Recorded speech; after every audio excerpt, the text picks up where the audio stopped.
Всем огромный привет! Рада видеть вас у себя в гостях и добро пожаловать в новое видео. Сегодняшний влог начинаем с небольшой распаковки. Заказала некоторые товары для Нового года. Это вот такой жгут взяла для новогодних подарков и не только, да, можно в оформлении где-то использовать. Очень будет, думаю, актуально. И также заказала вот такие вязаные носочки для подарков на камин повесить. Взяла 4 штучки для деток, нам с мужем не брала, ну как бы не считаю это нужным, поэтому взяла только деткам. Будем класть им туда вкусные подарочки небольшие. Такой вместительный носок, очень красивая крупная вязка, довольно неплохо выполнен. Взяла в таком темном зеленом цвете, ну в таком же, да, оформлении буду делать, как и, в принципе, все оформление в доме. В классическом, кто смотрел мои предыдущие влоги, я уже делилась, как оформляла кухню. Кому интересно, заходите, смотрите. Очень красивое атмосферное видео. И также в комплекте шли другие цвета носочков. Сейчас покажу. Вот такой вот красивый цвет айвори. Тоже на камеру не совсем передает. Камера немножечко цвет так выбеляет. Оттенок более светлый получается. На самом деле, вот сейчас смотрю на красный, да, носочек тоже. Он кажется намного светлее. На самом деле у него такой глубокий винный оттенок. Очень красивый благородный цвет. И рисунки здесь все одинаковые, вязка крупная такая, довольно тоже красиво смотрится. Думаю, что на камине будет вообще смотреться очень классно. И вот такой вот серый цвет тоже, в принципе, впишется в наш интерьер. Эти носочки я приобретала комплектом, как раз вот надо было мне 4 штуки, искала на Валберис, рассматривала разные варианты и нашла вот такой замечательный комплект, как раз и нужно было мне, да, 4 штуки, потому что поштучно получается в разы дороже, поэтому кому если нужно, пишите, я артикул оставлю в описании под видео. Следующее, что приобрела, это вот такие маленькие фарфоровые звездочки. Они были заявлены у продавца как блюдце для подачи, но они слишком маленькие, больше похожи на соусницы, или же можно использовать их как подсвечники для маленькой свечи таблетки. Ну, в общем, применение им однозначно найду. И очень здорово впишутся в новогоднюю мою кухню. Ну, а сейчас уложила Катюшку на дневной сон, она уже уснула, и я сейчас пойду красить камин, пока она спит, мне нужно успеть все сделать, потому что с ней, конечно, невозможно красить, она будет постоянно ручками трогать, лезть в краску, да, пачкаться, поэтому дождалась, пока она ляжет спать, и показываю вам наш камин. Это тот самый камин, который я делала видео, мастер-класс показывала, делилась с вами, как сделать такой домашний фальш-камин из пеноплекса. Поэтому, кому интересно, заходите, смотрите, видео есть на канале. Этому камину уже будет 4 года, 4-й Новый год мы уже отмечаем с ним, и нужно его, конечно же, обновить. В некоторых местах уже облупилась краска, поэтому сейчас обновлю покрытие. Взяла вот такую краску, белую, она водостойкая, можно будет потом камин протирать тряпочкой. Ну, у меня, в принципе, тоже до этого была водостойкая краска, но все равно, тем не менее, от пеноплекса краска со временем отходит. Ну, и так, я думаю, что для 4 лет выглядит камин неплохо, с тем учетом, что у нас маленькие дети, и плюс еще была кошка, и котята были, которые здесь постоянно игрались, царапали лапками, да, поэтому, конечно же, немножко так покрытие поизносилось. Ну ничего, сейчас покрашу, и будет он как новенький. Думаю, что еще простоит не 1 год. Этот камин мы не убираем, он у нас здесь стоит на постоянной основе. Раскладываю здесь всегда различный декор, очень классно смотрится, атмосферно. Также внизу у меня лежат дровишки. Иногда по настроению могу поставить туда свечи большие, да, такие столбики. Но в основном мне нравится, как смотрится здесь дрова, более натурально, так очень гармонично сочетается. Ну и плюс еще добавляю туда гирлянду, росу могу на дрова положить. Но сейчас Катюшка маленькая, поэтому я ее не кладу, так как это бесполезно, она ее все равно оттуда снимет. Ну, дрова, как ни странно, она не трогает. Наверное, они просто у нее не вызывают интерес, поэтому лежат себе спокойно. И даже сейчас, вот когда поставили елку, Катюша, конечно, к ней подходит, рассматривает, трогает ручками игрушки, может даже снять там шарик или сосульку, но обратно старается ее повесить. Как-то вот не шкодничает она в этом плане. И остальной декор, который я ставлю, она также может попросить посмотреть, но ничего она не портит, и все мы ставим на место. Он у нее как-то, в принципе, особого интереса больше и не вызывает. У нее есть свои игрушки, я ее быстренько переключаю на что-то другое, и, в принципе, так у нас все стоит, не ломается, не портится. Ну, в плане, я имею в виду, от детей, да, вот как у других, например, мне говорят, у нас невозможно ничего поставить в доме, потому что у нас дети все достают, все бьют, ломают, портят. Не знаю, у нас такого нет. Мальчишки у меня вообще были беспроблемные, они никогда не трогали мою косметику. Один раз как-то Артем взял у меня тушь и накрасил себе глаза, и все. А так, чтобы там попортить мне помады, там духи повыливать, никогда такого не было. У меня все стоит вот в доступе в полном. Дети могут спокойно достать и взять, но они как-то у меня к этому не питают интерес, поэтому я спокойно могу расставить для красоты какие-то баночки, там свои какие-то красивые флакончики. И показывала вам камин, как покрасила. Единственное, что не закрасилось, это вот эти пятна, не знаю, они проявляются, я раза 3-4 прокрасила, и все равно они проявились через краску. Ну, там, в принципе, у нас всегда лежит какой-то декор, поэтому думаю, что особо их никто не увидит. И теперь возвращаю обратно дровишки. Вот смотрите, это те же опять дрова, им уже 4 года, вот так они у нас до сих пор лежат, сохранились, ничего с ними не происходит. Это я говорю для тех, кто пишет комментарии, интересуется, как камин в уходе, насколько он прочный, крошится или не крошится. Нет, все с ним хорошо. Вот у нас уже 4 года стоит, как я уже сказала, да, у нас дети и животные были, так что все в порядке. Не знаю, нигде ничего не сломалось, не отпало, не отлетело. Все довольно прочно, и вам хватит не на один сезон. Поэтому, кто еще сомневается, делать, не делать, обязательно делайте, пробуйте. Ничего сложного нет. Я, в принципе, там все объяснила, идею показала. Размеры вы можете сделать свои, любые, какие вам надо. Можете от моих не отталкиваться, да, сделать больше или меньше. Все зависит от того места, куда вы его будете ставить. Тут уже проснулась Катюша, и она всегда, когда просыпается, ей нужны мои объятия, она всегда просится на ручки или чтобы я рядышком с ней полежала, поэтому я ее сейчас взяла, держу на руках, и она уже проснется, да, окончательно, и сейчас побежит играться в хорошем настроении в комнату, ну, а я продолжу свое оформление на камине. Буду использовать свою любимую гирлянду фирмы Winterglade. Я ее уже в предыдущих влогах вам показывала. У меня их 2 штуки, каждая по 20 метров, и здесь 1000 лампочек. И за счет того, что лампочки расположены близко друг к другу, очень красивое такое теплое свечение у нее. Сейчас вот разложила, показываю, включила, да, посмотрите, какая красота. В принципе, здесь у меня никакого оформления на камине больше не будет, не хочу перегружать эту зону, поэтому просто повешу носочки, но еще в дальнейшем я хочу на них повесить бантики такие красные, да, бархатные, и на каждый носочек хочу написать имя, тоже такую бирочку повешать, чтобы дети прочитали свое имя и знали, где чей носочек, где чей подарок. Сейчас в носочки я немножко добавила вовнутрь синтепон, наполнитель такой, да, чтобы они хотя бы немножко держали форму.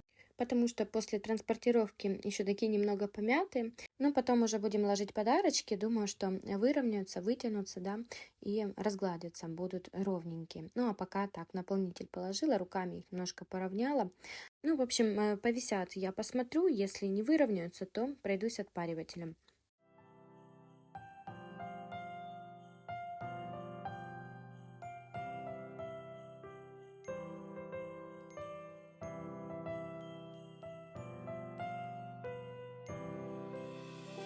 Christmas tree, oh Christmas tree, thy leaves are so unchanging.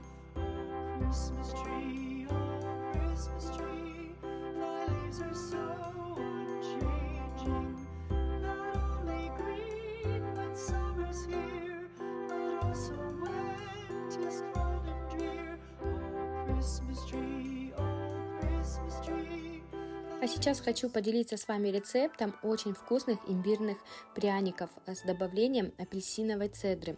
Это действительно очень вкусные пряники. Рецепт быстрый, простой, легко делается, поэтому давайте сейчас приступим. Показала, какие ингредиенты нужны. Конечно же, для удобства я пропишу все под видео в описании. Здесь у меня уже все отмерено по граммам. Ну и рецепт простой, как я и сказала, легко запоминающийся. Здесь все по 100 грамм. 100 грамм сахара, 100 грамм сливочного масла, 100 грамм меда. Специи я добавляю из своих вкусовых предпочтений, вы же можете их менять. У меня здесь 1 чайная ложка сухого имбиря молотого, 2 чайных ложки корицы и цедра 1 апельсина. Следующие специи я буду добавлять чуть позже. Теперь отправляем сотейник на огонь и будем все доводить до однородной массы. Девочки, здесь ничего варить и уваривать не нужно. Делаем огонь ниже среднего и просто растапливаем все ингредиенты. Ждем, пока наш сахар растопится. И все. Этого будет более чем достаточно. У меня просто здесь масло было прям с морозильной камеры. Нужно было его, конечно, порезать на кубики. Так было бы намного быстрее. И когда все ингредиенты растворились и превратились в однородную массу, я добавляю последний ингредиент, 1 чайную ложку соды. Здесь у меня еще был мускатный орех, 1/4 чайной ложечки, и щепотка соли. Но соль и мускатный орех можно добавить было вместе со всеми специями, это не принципиально. Здесь главным ингредиентом было всыпать в самом конце соду. Сода дает реакцию с медом и поднимается вот такая пышная пена. При выборе посуды, в которой будете готовить, это учитывайте, потому что пена бывает прям вот обильно поднимается. Все зависит от соды, сколько вы ее добавите. Но много добавлять не советую, потому что будет чувствоваться в пряниках готовых, ну и это будет не совсем вкусно. И когда масса немного подостынет, так чтобы не была сильно горячей, чтобы яйцо не свернулось, ввожу 1 яйцо. Хорошо размешиваю и добавлю еще 1 желток. Желток добавлять тоже не принципиально. Если вы айсинг не готовите, например, сегодня, да, то можете, в принципе, не добавлять. Я просто сейчас разделю яйцо на белок и желток. Белок у меня пойдет для айсинга, для заливки, а желток, чтобы не пропадал, я добавляю в тесто. Но, как уже и сказала, да, повторюсь, можно этого и не делать. В принципе, там не особо чувствуется. Делала и так, и так. В принципе, результат один и тот же, поэтому если вы не делаете, да, айсинг, то и не добавляйте. И после того, как ввела яйцо, хорошо размешала до однородности, я ввожу муку. Ввожу муку постепенно, так как она разная и может потребоваться чуть больше или чуть меньше, но уходит обычно 300-350 грамм. Но ориентироваться нужно на внешний вид теста. Сейчас все расскажу и покажу. Замес делаю лопаткой, мне это удобно. Вы можете делать, если нравится, венчиком. Если делаете на большее количество, то делайте это в планетарном миксере, да, крюком или лопаткой, у кого что есть. Я тоже делала раньше в планетарном миксере, но просто сейчас делаю небольшое количество и не вижу смысла пачкать миксер. В принципе, сейчас все и лопаткой хорошо замешаю. И еще мне этот рецепт нравится тем, что здесь не используется очень много разной посуды, а нужен всего лишь 1 ковшичек или кастрюлька, ну у кого что есть. Был бы, конечно, у меня немножко побольше сотейник, было бы удобнее делать замес теста. А так, конечно, стараюсь аккуратно лопаткой работать, чтобы не пылить мукой. Ну, а если у вас есть побольше, да, кастрюлька какая-то или сотейник, то, конечно же, делайте в нем, потому что будет удобнее делать замес. Ну, в принципе, я и тут справилась, как бы ничего сложного нет, просто немножко больше требуется аккуратности. Тесто у вас должно получиться мягкое и слегка липнущее к рукам. Но ориентируйтесь на то, когда тесто начинает собираться уже в ком. В таком же случае, как у нас и с заварным тестом, когда мы делаем, да, тесто собирается в ком и собирает все остатки с боков чаши. Вот смотрите, как оно сейчас собралось. Просто ковш абсолютно чистый. Беру кусочек в руки и проверяю. Вот уже можно скатать небольшой колобочек такой, и оно в принципе не липнет. Проверяю лопаткой, от лопатки тоже смотрите, как хорошо отходит. И все, значит, муки достаточно. Перекладываю его в пакет и буду распределять сейчас в такой ровный пласт. Мне так проще его морозить, и оно так быстрее стабилизируется. Так как прянички мы будем выпекать сегодня, мне, в принципе, будет достаточно, чтобы оно полежало пару часиков. Тогда оно более послушное и хорошо его раскатывать удобно. Вообще в идеале, конечно, дать ему отдохнуть ночь, тогда тесто будет более эластичное, клейковина хорошо разойдется. Но, в принципе, мы пробовали и так, можно и сразу выпекать. Главное, немножечко его слегка подморозить, чтобы оно легче раскатывалось, потому что когда оно такое мягкое, оно у вас будет сильно прилипать. Ну и, соответственно, муки вам понадобится больше, да, припылять и скалку, и само тесто, чтобы ничего не прилипало. И тесто тогда будет намного жестче, ну и пряник, соответственно, тоже. И формочками также удобнее вырезать на твердом тесте, чем на таком мягком, которое расплывается в руках. Так у вас фигурки получатся более аккуратные. Перекладываю для удобства на разделочную доску и ставлю в морозильную камеру. И пока стабилизируется, подмораживается тесто, я буду делать айсинг. Делаю на один белок, мне этого количества как раз хватает на это тесто. Но опять же, все зависит от того, какие у вас пряники и какую заливку вы делаете. Да? Если вы просто расписываете пряник контуром, то понадобится, конечно же, меньше айсинга. Ну а если заливаете полностью весь пряник, то чуть больше. Ну, сделайте сначала на один белок, если не хватит, всегда можно доделать и домешать. В принципе, делается он за считанные минуты. Айсинг делается тоже довольно просто, ничего взбивать долго не надо, нам лишь просто нужно добиться объединения сахарной пудры с белком. Можно по желанию добавить щепотку лимонной кислоты или пару капель лимонного сока, но это по желанию, не обязательно. Кому нравится такая небольшая кислинка, то, пожалуйста, можете добавить. Я не добавляю, мне не нравится. В принципе, у нас пряники с апельсином, достаточно ароматности. И имбирь дал свой вкус, да, и апельсин, поэтому лимон, мне кажется, здесь будет лишний. Добавляю на один белок около 200-250 грамм сахарной пудры. Тоже смотрите по консистенции. Сахарная пудра должна быть без добавления крахмала. Обязательно смотрите состав и ориентируйтесь на внешний вид айсинга. Он должен получиться белоснежный, глянцевый и довольно густой. Прикрыла пищевой пленкой айсинг, чтобы он не покрывался корочкой, потому что довольно быстро стабилизируется и подсыхает.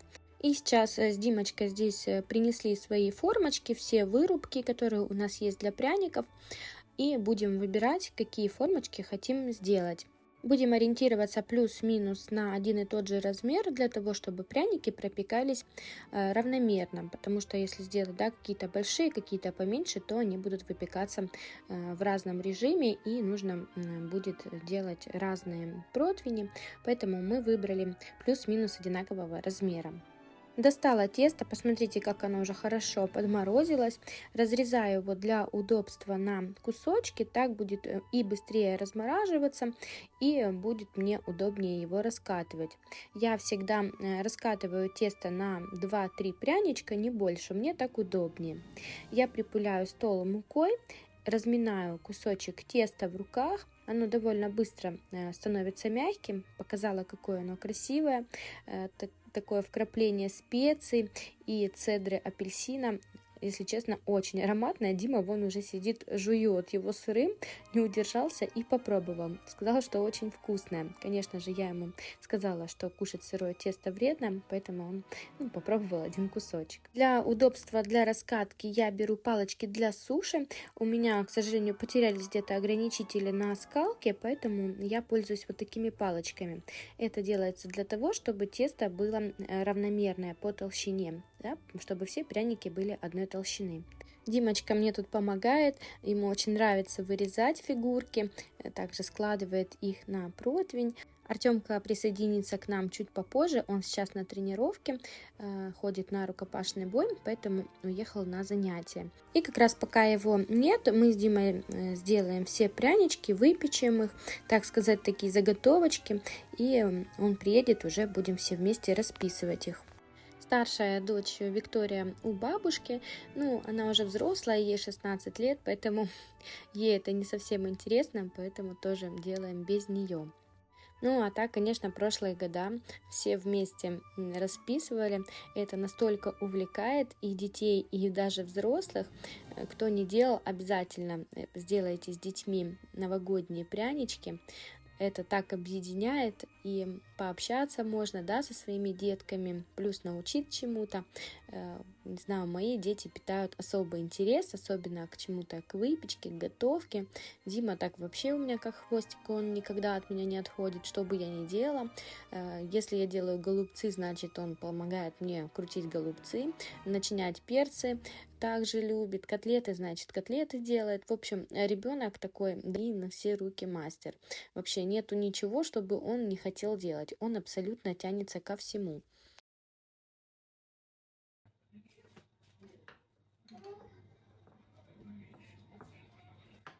Я елочку хочу сделать. Это сильно тоненькая, сильно. А так хватит? Видишь, для чего вот эти палочки я кладу? М, Знаешь, для чего? А, Да знаю, знаю. Для чего? Ну, то, чтобы вот эти не выходили со линии. Тулем круг получится. Нет. А что? А для того, чтобы толщина моего теста была одинаковой. Только без меня пока не начали.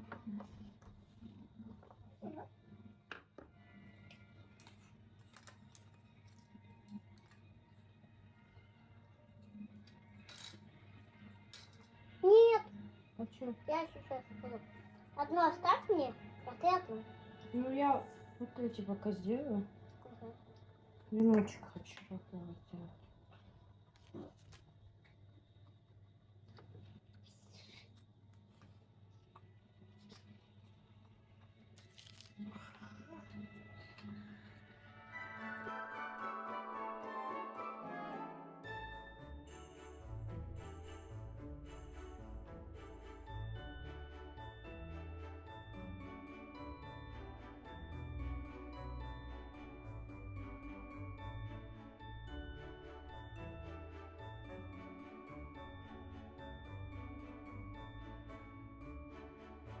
Первый противень у нас готов, и вот из этого количества теста у нас получилось плюс-минус 30 пряничков.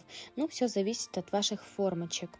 Ставлю выпекаться в разогретую духовку на 180 градусов, и выпекаются они очень быстро, буквально минут 5-6. Ориентируйтесь на внешний вид пряников. Они должны хорошо подняться и слегка подзолотиться. И пока выпекаются прянички, я убираю со стола и подготавливаю все, что мне нужно будет для росписи. Решетка, на которой будут остывать прянички, айсинг и кондитерские одноразовые мешки. Открыла духовку посмотреть, как там мои прянички. Буквально им еще нужно пару минут и подзолотиться, и они будут готовы. Ну а я за это время замешаю айсинг. Нужно его еще довести до консистенции нужной, рабочей. Сейчас тоже вам все расскажу и покажу. Айсинг буду также замешивать в 3 цветах. Это базовый белый, красный и зеленый. Больше других цветов нам не понадобится. У вас же могут быть разные другие цвета. Ориентируйтесь на те рисунки, которые будете делать вы. Чтобы добиться нужной консистенции и текучести айсинга, нужно добавлять постепенно в него обычную простую воду. Добавляем совсем понемножку, по пол чайной ложечки. Все зависит, конечно же, от количества вашего айсинга. Вот, например, у меня на такое количество уходит примерно чайная ложечка воды. Проверяем правильность айсинга на след. Он должен исчезнуть в течение 5 секунд. До 5 секунд поверхность должна остаться абсолютно гладкая. Это правильный айсинг для заливки. Для контура будем делать немножечко погуще. Но если же вы переборщили с водой и ваш айсинг слишком жидкий, не отчаивайтесь, просто добавьте туда часть густого айсинга, перемешайте и доведите до нужной вам консистенции. Ну, а если вы развели весь айсинг и у вас нет готового, да, то просто добавьте сахарной пудры, и так же само он у вас загустеет. Ну, а здесь мои прянички уже выпеклись, вот такие некрасивые румяные получились. Сейчас достану и переложу их на решетку, так они быстрее остывают. И какой же пряный сейчас и вкусный запах стоит у нас на весь дом. Жаль, камера не передает, настолько они ароматные. С цедрой апельсина получается еще более насыщенный запах, более вкусный. Поэтому, кто еще не готовил с апельсином, обязательно приготовьте. Я уже перепробовала разные рецепты за столько годов, поэтому могу от души вам рекомендовать именно этот рецепт. И сейчас, чтобы прянички были более ровные, чтобы удобно было их расписывать, я немножко придавила их доской разделочной. И показываю, какой пряничек внутри. Посмотрите, какая красота, насколько он мягкий, вкусный и ароматный. И пока прянички остывают на решетке, потому что горячие их расписывать нельзя, соответственно, белок потечет от горячего, да, от теплого, поэтому им нужно дать полностью остыть. И пока прянички остывают на решетке, я доделываю айсинг. Здесь у меня айсинг уже более густой консистенции. Это айсинг мне нужен будет для контура. Здесь консистенция немного погуще. Тоже проверяем на текучесть ложкой. И линия на айсинге должна оставаться неизменной. Можно также проверить айсинг на правильность, это провести ложкой по поверхности, сделать такую бороздку, да, и она должна оставаться неизменной, то есть не растекаться, как в первом случае. Для удобства я завязываю узелок, чтобы айсинг не вытекал, потому что детки будут сами расписывать, да, и он просто может с обратной стороны вытечь. Поэтому завязываю узелок, а уже кончик обрезать буду перед тем, как будем расписывать. Остатки белого айсинга я довела до консистенции более жидкой, да, для заливки, и он у меня остается в белом базовом цвете. Тоже завязываю узелок и откладываю в сторонку. А вот этот айсинг я буду окрашивать в красный и зеленые цвета. Тут уже как раз и Артемка вернулся с тренировки, поел, переоделся и присоединился к нам. Как раз сейчас попросил у меня ложку, хочет попробовать замешать айсинг, сделать, ну, краситель добавить, вернее, в него. Он-то у меня уже замешан, разбавлен, осталось только добавить цвет. Я ему сейчас дала ложечку, и он с удовольствием мне помогает. Ну и все также перекладываю в кондитерские мешки, завязываю узелочки и вот показываю, сколько у нас айсинга получилось. Каждого цвета по 2, это заливка и контур. Сначала делаем контур, сейчас мальчишкам показываю, да, напоминаю, потому что делаем не так часто, прянички раз в год, и они, конечно же, забывают. Показываю, что сначала нужно сделать контур более густым айсингом, а уже потом сделать заливку, когда он немножечко слегка подстынет. Но это происходит очень-очень быстро, особенно если вы расписываете несколько пряничков, то один пряничек можно сделать, например, контур, да, и пока ты делаешь там второй, третий, последующий, то у тебя первый уже подстывает.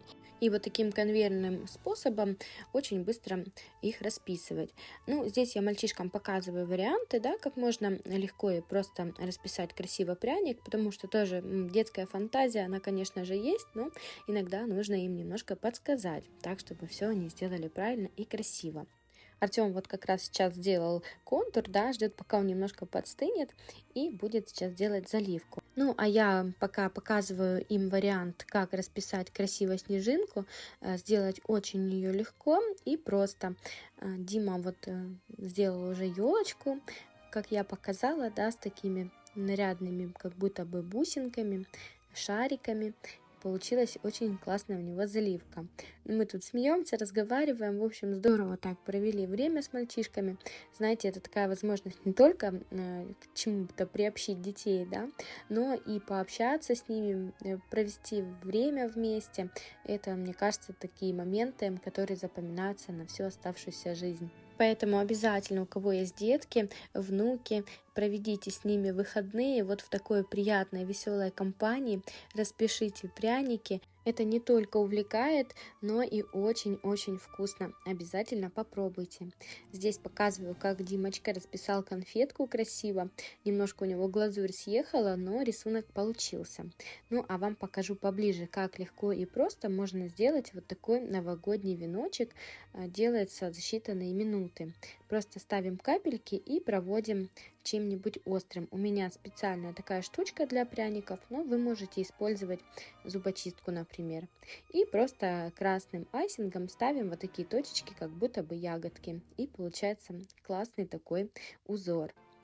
Также мы здесь вот расписали и конфетки, и снежинки, мальчишки-человечков пряничных. В общем, вот так у нас получилась первая партия.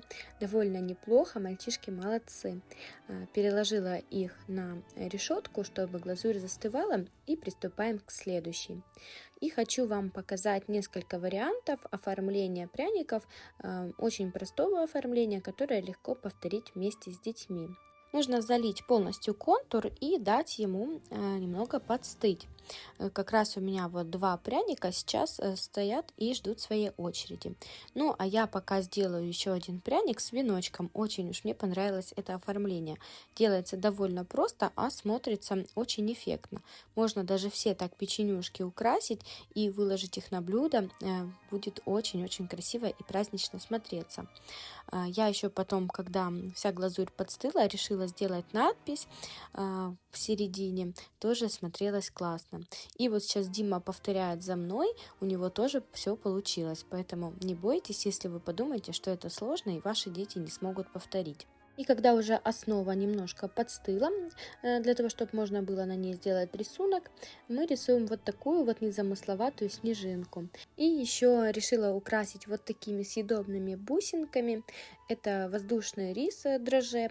Он очень мягкий, не твердые такие сахарные, как раньше были, поэтому украшаю ими.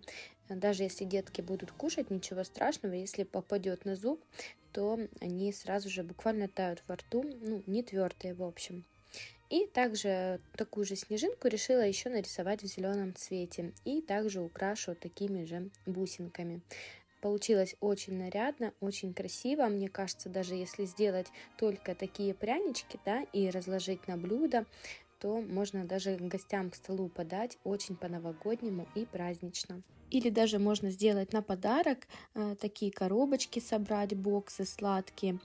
Можно сделать, например, пряники большего размера и упаковать их в такой прозрачный пакет, с ленточкой красиво завязать и тоже такие сладкие презентики отнести, например, там, в детский сад друзьям или школьным друзьям, бабушкам, дедушкам. Ну, в общем, кто у кого есть, да, поздравить родных, любимых и близких вот таким сладким небольшим презентиком. Я думаю, им будет приятно, особенно если это сделает ребенок, да, вместе с вами, своими руками. Думаю, что близкие оценят. Ну и показываю вам, как можно еще украсить снежинку. Посмотрите, как нарядно она выглядит. Очень красиво получается. И еще один вариант. Можно сделать вот такую конфетку. Тоже все просто делается. Делаем такие яркие акценты. И вот такая нарядная конфетка получается. И вот как раз сейчас сидели, когда расписывали прянички, разговаривали с мальчишками. Артем сказал, что если у него будет новогодняя ярмарка, обычно у нас в школах проводят благотворительные ярмарки. Мы в прошлый раз носили из изомальта леденцы делали. И вот он сказал, если будет ярмарка опять, то мы будем делать в этот раз вот такие прянички. Очень ему они понравились, сказал, что хочет понести их. Я его, конечно же, поддерживаю, считаю тоже это замечательной идеей, почему бы и нет. Поэтому обязательно, если будет проходить ярмарка, то будем делать вот такие прянички. Ну, может быть, не обязательно такие, да, может что-то другое посмотрим, какие-то варианты. Но, в принципе, как задумка неплохая.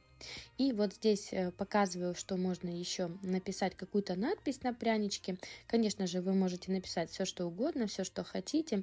Я тут кисточкой не очень, конечно, умею писать. Удобнее это было бы сделать пищевым фломастером, но у меня он закончился, недавно только выбросила. Поэтому расписала кондурином.